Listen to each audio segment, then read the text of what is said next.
Bonjour à tous et bienvenue sur la chaîne Forstar. Donc aujourd'hui une nouvelle vidéo deck profile avec Mecha Freezer. Un leader qui subit un petit renfort sur le 7-13, il est sorti au 7-12. C'était la récompense d'AP. Il va subir le renfort d'une extra qui va le permettre d'encore plus abuser de ses points forts.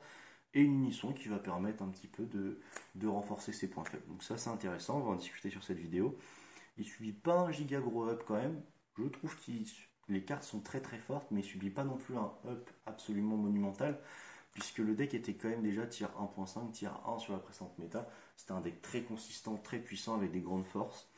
Il en a toujours, c'est juste que maintenant ça va encore être plus facile d'accéder à ses forces. Ça demandera moins une sortie assez incroyable. Présentation du leader quand même et des cartes principales qui étaient déjà connues depuis longtemps parce que il y a peut-être des gens qui ne connaissent pas bien le leader ou le deck, et aussi c'est bien de se remémorer les effets et de voir un peu les combos pour savoir aussi jouer contre. Parce qu'un deck profile, c'est intéressant de savoir ce qui est joué dans un deck, pas forcément que pour le jouer, mais aussi pour jouer contre. Leader, donc tout ce qu'il y a de plus classique, quand il tape, auto, piocher 1, éveil à 4 PV ou détaper un piocher 1. Les permanents, je commence par le deuxième parce qu'il explique le premier. Quand vous prenez un point de vie, ça va réduire le coût obligatoire d'une extra mono jaune de une pastille jaune. Donc par exemple, si on prend l'exemple de planète Vegeta, si vous prenez un point de vie, vous pouvez votre planète Vegeta pour 0. C'est assez intéressant. Mais si on prend l'exemple d'une autre extra, donc rassemblement de l'univers 9, ce qui va être les deux extras les plus utilisés en début de partie, vous allez payer une jaune et prendre un point de vie pour l'utiliser. Donc c'est assez intéressant. Et le premier permanent, ce qui avait valu l'errata du premier Mecha Freezer, c'est que du coup vous pouvez utiliser qu'une seule extra mono jaune par tour. Comme ça vous ne pouvez pas vous éveiller T1 en abusant tout le temps de faire plein d'extra jaunes ou T2 en faisant plein d'extra jaunes, en prenant plein de points de vie de manière assez débile. C'est ce qui lui avait valu un errata qui était presque un bannissement, parce que le leader devenait un joueur. Sur la face éveillée, donc on est toujours sur du pioche 1 quand il tape le leader. Et le permanent change. Donc là, vous pouvez utiliser une extra mono jaune d'un coup de 2 ou moins en prenant un PV. Donc là, il n'y a pas d'histoire de on paye avec les énergies et les PV, là c'est que PV. Donc le plus intéressant, bien sûr, c'est de faire rassembler un linéaire 9 pour un PV. Parce que du coup, elle coûte 2. Il n'y a pas d'autre extra qui coûte 2. Il y en avait une autre, l'extra Bardock de la DB01, je crois. Je l'ai cut, parce qu'il y a d'autres choses qui font le taf dans le deck. Elle permet de mettre n'importe quelle carte en inertie, donc c'était intéressant pour mettre l'adversaire full tap. Vous pouvez utiliser aussi Final Flash pour 1 PV, donc elle coûte 1, donc c'est un peu dommage de prendre 1 PV pour des cartes qui coûtent une énergie, mais des fois c'est dévastateur en termes défensifs. Et son dernier effet sur la face éveillée, auto, une fois par tour, donc dès que vous utilisez une extra, la première fois que vous le faites, vous êtes obligé de résoudre l'effet, vous choisissez une carte de combat adverse et vous la mettez en inertie. Donc c'est assez cool pour gérer des bloqueurs. Et aussi pendant le tour adverse, quand vous faites une extra de manière défensive, c'est cool de gérer une autre battle, ce qui additionne encore plus l'effet défensif de la première extra que vous utilisez. Maintenant que le leader est expliqué, c'est parti pour le deck profile. Donc on va partir avec 3 planètes Vegeta. La plupart des Américains la jouent x2, après les Américains jouent très mid-range mecha. Je trouve qu'en France on peut pas se permettre. Je trouve que l'optique de base du leader c'est d'être aggro parce que c'est PV, c'est ses ressources. Donc du coup, le but c'est pas que les tours durent pour défendre ses PV, pour défendre ses ressources, parce que du coup ça consume la main pour garder des ressources. Surtout qu'aux États-Unis, SS n'est pas joué. En France, le starter coup Soul Striker est très joué, et du coup en mid-range late game, il n'y a pas meilleur que SS, donc du coup Mecha va perdre de sa consistance en fin de partie. Euh, L'effet de planète Vegeta, c'est quand vous l'utilisez pour 0 en prenant un point de vie ou pour 1, vous pouvez choisir un Saiyan dans votre deck d'un coup de 4 ou moins et l'ajouter à votre main, donc peu importe la couleur. Donc c'est pour ça que dans le deck on va pouvoir jouer BMS x 1, parce qu'il y a toujours des decks qui sont gênés par BMS. Donc le fait d'avoir 4 planètes, 3 planètes et un BMS, ça donne 4 chances en tour 1 d'avoir BMS, donc c'est assez colossal. Je vais jouer un Annihilator, donc c'est une carte assez intéressante puisque à la déflect barrière et son permanent, c'est quand votre adversaire va activer une extra, il va devoir mettre une énergie en inertie. Donc c'est assez fort quand votre adversaire est full tap et qu'il comptait faire un D-Magic en prenant un PV, ce qu'il peut pas. Si votre adversaire est full tap et qu'il comptait faire dormante, il peut pas. En miroir, c'est très fort parce que Mecha va utiliser beaucoup d'extra, bah, du coup ça va systématiquement coûter 1. Même sur l'effet éveillé, vous allez devoir prendre un PV et payer 1 pour faire une extra, donc c'est assez fort. Si votre adversaire par exemple veut faire Fire Trace avec une énergie, bah il peut pas parce que du coup il faut en payer 2 pour activer l'effet. BMS c'est toujours assez intéressant, il y a toujours des decks qui meurent dessus. Si votre adversaire va faire beaucoup de pauses sur des effets non clés de battle d'un coup de 15 ou moins, lui à chaque fois il doit défausser 2. Donc du coup en fait vous n'allez pas faire l'effet de faire défausser de l'adversaire, c'est juste que tant qu'il est là, votre adversaire va juste pas les jouer. Donc c'est très intéressant, surtout pour un point de vie, avoir un BMS, des fois c'est cadeau, quoi. La troisième target de cette planète Vegeta, on va jouer quand même un Radar Warcry, donc j'en joue un. Certains en jouent deux ou trois dans des versions un peu plus mid-range. Moi, comme je joue aggro, j'ai pas envie d'avoir une brique, donc je vais le chercher avec une planète Vegeta s'il est utile, et que BMS ne l'est pas, et qu'Annihilator, j'aurai pas le temps de le poser, parce que je vais finir vite. Et j'en joue pas plus, parce que j'ai pas envie d'avoir de brique. Donc lui, quand vous le combotez pour 2, ça donne 10 000, et à la fin de la combo, il vient. Donc en gros, vous avez une 20 000 double frappe. Quand allez jouer, vous mettez une bataille en inertie, vous piochez 1 pour 2. Ça, c'est intéressant. C'est aussi fort offensivement pour booster une attaque après avoir de la présence du board qui est double frappe. Et en plus, c'est fort en défense que vous pouvez mettre une bataille en inertie ou piocher 1. Donc faites un CA neutre sur la pause. Le deuxième effet de Planète Vegeta, c'est la seule carte qui va être trigger par cet effet-là. C'est qu'à la fin du tour, si vous avez une carte qui a Ape, et ben du coup, à la fin du tour, il se retape. Du coup, quand vous jouez lui pendant votre tour, vous tapez, à la fin, il repasse en active mode. Donc c'est cool, il est moins facile à gérer. Et la quatrième target, ça va être une super combo x1. Elle est intéressante parce que quand vous la payez pour 1, vous pouvez mettre une battle en inertie. Bon, globalement, il y a plein de trucs qui font dans le deck, donc c'est pas l'effet le plus broken de ça. Comme je vais jouer Zamasu, c'est bien aussi d'avoir une super combo qui permet de piocher. Des fois, quand on a déjà BMS en main ou déjà le Warcry en main et que les autres servent à rien, c'est bien pour un point de vie d'aller chercher une super combo pour la suite de la partie. Et deuxième effet intéressant, si votre adversaire a 5 cartes en inertie, quand vous combotez cette carte en votre tour, vous pouvez péter une battle qui a un coût de 5 ou moins. Qui est en rest mode. Donc c'est très intéressant par exemple contre Vegex ou contre Dark Broly. Si par exemple votre adversaire vous a mis un dénigrant en début de partie, du coup vous allez pouvoir le péter comme ça vous n'allez pas vous faire embêter par le dénigrant qui va vous faire voir un tous les tours. Donc c'est un peu tout pour les planètes Vegeta. Pour cet engine qui est assez intéressant, qui permet de mettre un sign intégré dans mes cartes, parce que par exemple j'ai cut le Gohan à 1 noir, mais en side c'est très fort, hein. Vous allez pouvoir sider n'importe quel Saiyan d'un coup de 4 ou moins. x1 dans mon side et vous allez l'obtenir, vous avez 4 chances de l'obtenir avec 3 planètes. Donc pour l'engine, une 9 Assemble, rassemblement de lumière 9, c'est le deuxième moteur du deck, avec la mécanique Aegis que je vais présenter après. Donc c'est globalement ce que vous avez. Plus vous touchez du 9 Assemble, plus votre partie va être bonne. Parce que c'est vraiment ce qui va vous faire votre CA dans votre partie. Donc du coup, cet extra là, vous la payez soit pour une énergie jaune, un point de vie, soit pour 2 énergies jaunes, soit pour un point de vie quand vous êtes éveillé. Donc elle vous fait piocher 2. Si votre adversaire a toutes ses énergies en mode inertie, vous jouez une battle d'un coup de 2 ou moins depuis votre deck, qui est de l'univers 9. Vous allez voir ces 3 chapitres là. Donc ça c'est de la chair à canon, vous tapez à 15 000 avec.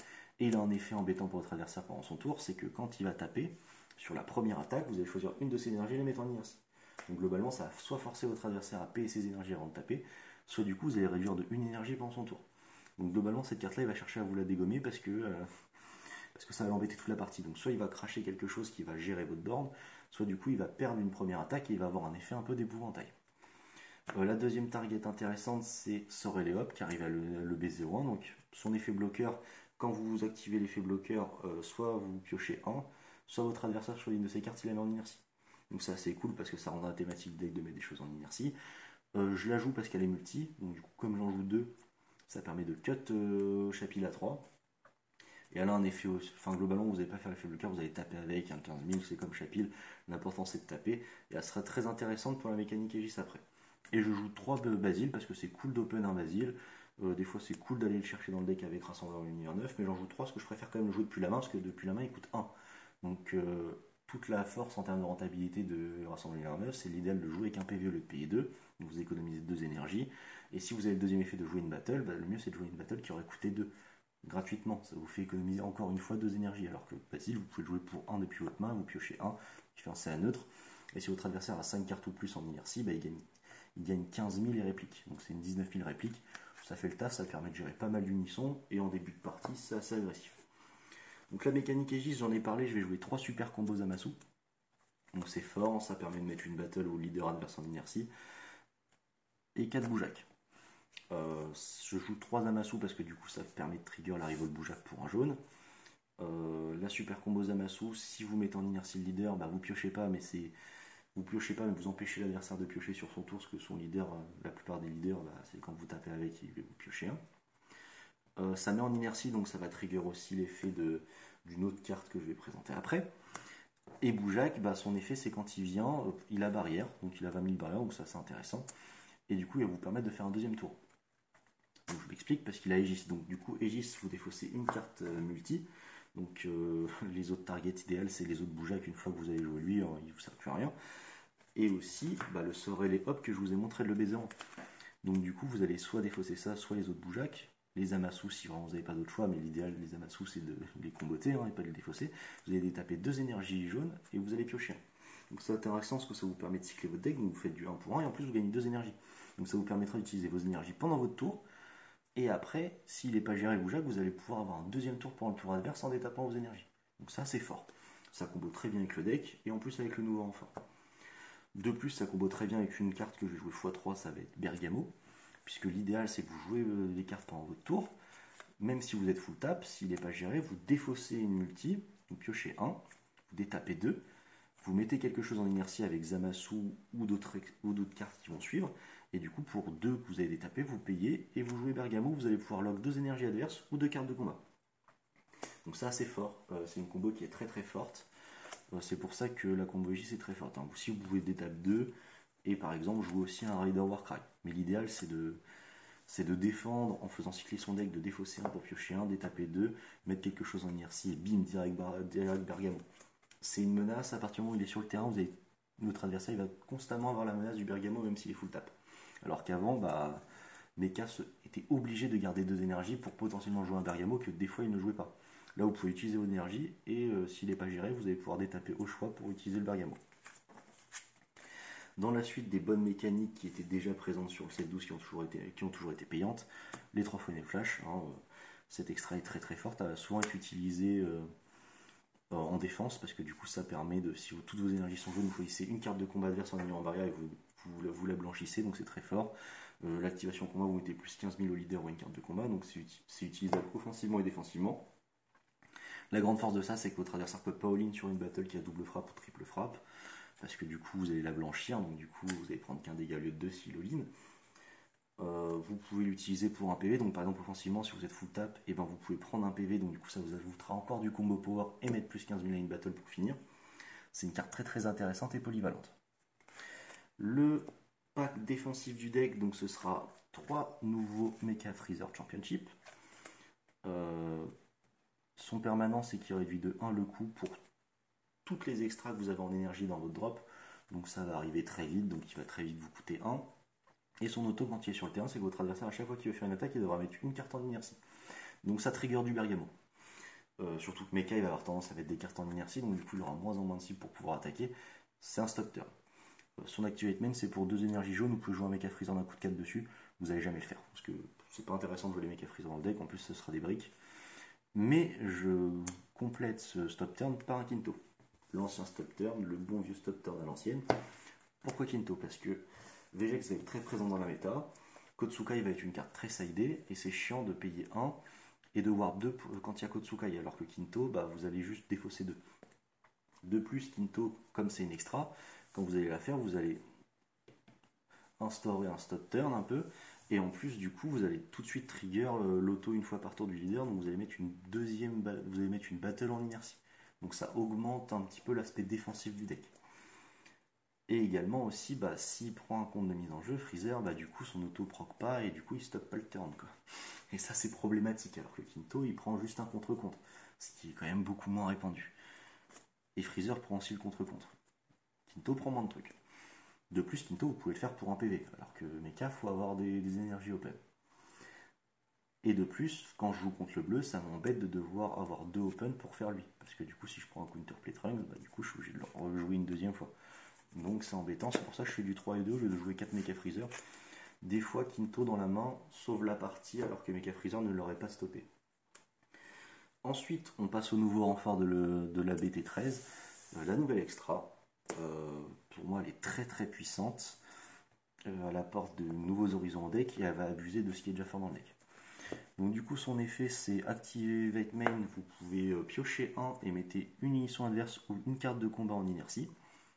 Donc pour 1, ça semble un petit peu cher, mais il a un permanent que si vous avez une énergie mono jaune en mode action, vous pouvez le faire pour 0. Donc pour 0, vous allez pouvoir juste piocher 1. Donc juste le fait dans le jeu de défausser une carte pour piocher une autre, en termes de mécanique turbo, c'est intéressant, parce que ça vous fait toucher votre deck. c'est globalement, je grossis le trait, mais c'est comme si vous jouez à 50 cartes, là vous jouez à 46. Mais là en plus, vous allez faire un deuxième CA, puisque par exemple, si vous jouez en phase défensive, vous allez défausser 1, piocher 1, mais si vous mettez en inertie par exemple une carte de combat qui a 15 000 de puissance, comme vous n'aurez pas à défendre cette attaque-là, c'est comme si vous économisez 5 à combo. Donc, si on extrapole, en termes de CA, c'est comme si vous défaussiez 1, vous piochez 1 et que ça vous empêche de défausser 2. 1, donc vous faites du plus 1. En plus, si c'est couplé avec l'effet leader, qui lorsque vous utilisez une extra, vous mettez une deuxième battle carte en inertie, parce que là, si par exemple il n'y a qu'une battle sur le terrain, vous pouvez cibler l'unisson, mais s'il y a deux battles, avec l'effet leader, vous pouvez incliner deux battles, et là du coup, si la deuxième battle est aussi, on prend la moyenne basse à 15 000 de combo, du coup, là vous avez fait du plus 2. Donc pour moi, cette carte est craquée. Si on prend l'exemple dans Yugi, bon, il y a moins d'une carte combo dans DB, c'est normal, le jeu est beaucoup moins avancé. Et par exemple, ça fait penser à l'Upstart Gobelin où pour une carte, vous repiochez une. Sauf que Upstart, il donne un avantage à l'adversaire parce que vous lui offrez 1000 points de vie. Là, vous offrez rien à l'adversaire, vous prenez quelque chose d'intéressant parce que vous mettez quelque chose en inertie. Donc, par exemple, s'il y a des unissons bloqueurs, vous tapez avec n'importe quelle carte pas intéressante et vous mettez son bloqueur unisson en inertie, donc c'est terminé pour le tour, il ne peut plus bloquer. Vous pourrez gérer plein de choses avec cette carte et en plus, elle vous fait piocher. Et en plus, si elle vous sert à rien, alors de base, je pourrais vous dire vous pouvez la charger, mais non, parce qu'en plus, si elle vous sert à rien, pour un, vous pouvez contrer une attaque, pour un ou pour un point de vie. Donc c'est assez intéressant, c'est une carte qui est très forte, ça vous permet de cycler le deck, ça vous permet de créer du CA par le fait de ne pas défendre des battles, ça vous permet de turbo, et en plus vous pouvez, si elle vous bloque un peu dans la main, c'est un peu une negate en plus, qui vous permet de pouvoir défendre un all-in. Cette carte est trop forte, la plupart des gens la jouent x3, pour moi c'est x4, c'est obligatoire, c'est le coup de cœur du deck, c'est pour ça que je joue le deck, alors je vais pas forcément jouer cette 13, pour moi cette carte est trop forte. Là, je vais jouer plein de manœuvres dans mes cartes parce que c'est assez intéressant. Je trouve que c'est un deck assez versatile. Et du coup, c'est assez incohérent avec la versatilité du deck de jouer plein de manœuvres. Donc, je joue une Poutine. J'en joue qu'une parce que il y a déjà BMS. Je vais jouer une double frappe après qui est rouge. J'aime pas toucher une Poutine en début de partie parce que je vais vouloir charger mono jaune. Surtout qu'en plus, il y a des cartes multi. Euh, le sort elle est hop, hyper fuite d'énergie s'il y a une up sur le terrain, donc c'est pour ça que je la joue, parce que du coup elle permet d'être une multi qui n'est pas forcément une brique, parce que des fois on peut la charger si on en a trop en main, mais du coup j'ai pas trop envie d'avoir de carte noire en début de partie en main, parce que du coup ça va m'obliger à charger une mono jaune, et bah, les cartes mono jaune du deck, à part si c'est un chapil qu'on a en main, c'est des cartes fortes, c'est des extra fortes, donc on n'a pas envie de les poser. Je joue une Giant Ball, vous pouvez en jouer deux, c'est une carte très forte, hein, counterplay, quand votre adversaire joue une carte, vous piochez 1 et vous mettez une carte adverse en inertie. C'est très fort, hein, autant profiter de l'effet. Vous pouvez le faire pour un point de vie en plus, c'est très fort. Hein. Je vais pas expliquer Poutine, mais en gros, quand vous mettez quelque chose en inertie, vous la jouez. Et quand votre adversaire va poser une carte par un effet, ou qu'il active un contre, vous pouvez mettre une carte adverse en inertie. Pas forcément la carte qui est arrivée, donc c'est très fort. Quand elle est sur le terrain, après c'est une fois par tour, donc votre adversaire peut enclencher votre effet pour après poser une carte qui l'intéresse. Mais c'est quand même très fort. Tant que c'est sur le terrain, c'est fort. Ça va empêcher des plays à votre adversaire. Je vais jouer aussi l'ASCR du deck. Voilà, hein, CBL. Sauf de sang glacial. Donc du coup, elle est très connue cette carte. Elle est très vieille. Hein, compte de mise en jeu, vous blanchissez la carte qui vient d'arriver jusqu'à la fin du tour. Donc c'est très fort. Je dis en rigolant que c'est la deuxième SCR du deck. Parce qu'elle est limitée à 1. Parce qu'elle est trop forte. Suite un temps, c'était joué x4. Hein. Cette époque est révolue et c'est bien normal. Quatrième one-off, un contre-compte couleur, parce que des fois, quand on veut mettre un all-in, c'est cool de payer 3 et de juste dire bah je vais mettre mon all-in, t'as pas le choix, parce que je fais ton contre-compte. En autre one-off, je vais jouer la nouvelle émission qui est sortie cette 13, le Trunks, donc je joue x1 parce que c'est un deck qui a déjà pas mal de briques, et ça va arriver un peu mid-range quand faut faire un petit peu un panic button tout en mettant de la pression. Donc cette carte-là, son plus 0, il est intéressant, mais c'est pas l'idéal. Vous allez choisir une carte adverse, vous allez la mettre en inertie et negate ses skills. Si elle a 4 ou moins, vous la pétez. Ça vous fait pas piocher, donc c'est dommage. Elle a 20 000 répliques, vous allez taper 2 fois, et le plus intéressant, c'est qu'après vous allez faire le moins 3. Ça vous coûtera 3, après vous allez faire moins 3, vous allez piocher 1 et vous allez péter toutes les cartes adverses qui y a en inertie. Donc c'est très intéressant face à des decks très aggro qui ont un board fourni, par exemple VGX. SS aussi, à son T4, à son T5, il va avoir un board colossal avec tous ses arrivoles, etc. Bah, du coup là ça met de la pression s'il devra défendre 2 attaques à 20 000 et après vous allez tout blanchir. Vous allez tout clean le board, tout propre, tout neuf. Ce sera un plaisir. Les espaces-temps, je joue un MS6. C'est intéressant, ça permet de clean le board. Ça vous fait une frappe à 25 000. Et après, vous allez cleaner le board. En deuxième espace-temps, je joue Bardock réplique. Donc lui, c'est un 25 000 qui a réplique, donc c'est fort pour finir. Mais du coup, je joue aussi le MS6 avant de jouer 2 Bardock réplique, parce que des fois, c'est bien d'avoir une seule attaque à 25 000. Mais du coup, si le all-in passe pas, vous allez clean le board et du coup, vous allez moins prendre la sauce au tour d'après. Donc du coup, vous allez moins commit sur le all-in, mais en même temps mettre la pression qui suffit, tout en ayant un aspect défensif, le fait d'avoir cleané le board.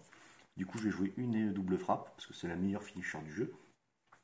Et aussi, ça combo pas mal avec le Bardock réplique et l'autre espace-temps. Et la SR du deck, la vraie, hein, pas celle qui est mi-terrain, je vais jouer la caille, parce que la caille c'est trop fort, ça permet de clean de l'unisson. J'ai pas la nouvelle SR Shinshedron qui peut être très intéressante dans le deck, surtout quand vous pouvez full tap les énergies adverses. Du coup, vous pouvez faire l'activation principale et lui donner double frappe réplique. C'est assez intéressant. Moi, je joue la caille parce que j'aime bien pouvoir gérer un baby parasitique assez facilement pour 2 énergies. Et en plus, ça clean le board, c'est très très fort. Hein. C'est une très bonne carte. Vous pouvez la jouer en défense comme en attaque. Elle est très polyvalente. Elle est très facilement splashable. C'est tout pour ma decklist Mecha Freezer. Donc, je joue à 50. Donc, c'est assez intéressant. En plus, il y a un side intégré. C'est un leader qui fait beaucoup de choses. Il a un gros renfort. J'espère que vous avez payé sur ce deck. Et je vous dis à bientôt sur la chaîne 4 Star.